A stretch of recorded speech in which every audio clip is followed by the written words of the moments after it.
DJ वाला भैया बम से अनुरोध है कि अहाँ के डीजे के साउंड फाइट रहल छे तो कने डीजे के साउंड बनाओ। सब कवरिया दोनों हाथ उठा के जयकारा लगाबै बाबा भोलेनाथ की डीजे पर सब बम डोले, डीजे पर सब बम डोले।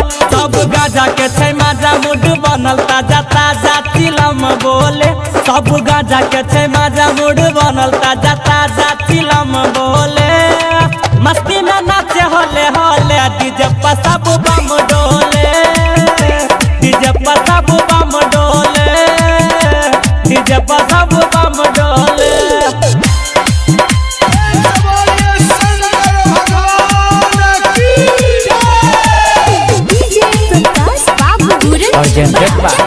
Singh recording studio Musaharniya Nepal.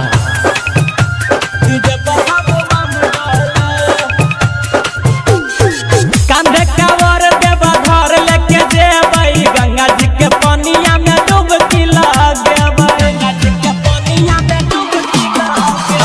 कांधे कावर देवा घर लेके जेबै गंगा जी के पानिया में डुबकी लगेबै। हेतै थकान लेबै एके तनम बम बम भोले।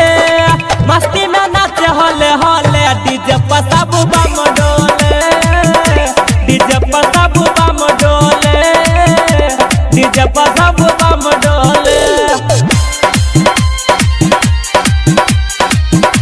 डीजे पर सब बम डोले। डीजे प्रकाश बाबू पूरन छपरा चकिया, पूरन छपरा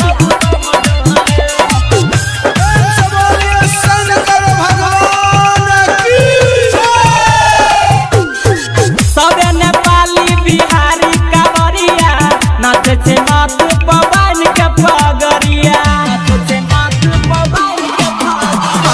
सबे नेपाली बिहारी कांवरिया नाचे छे माथ पवन के पगरिया। पूरा भेल छे मतवाला खा के भांग के गोला सूर्य देव डोले।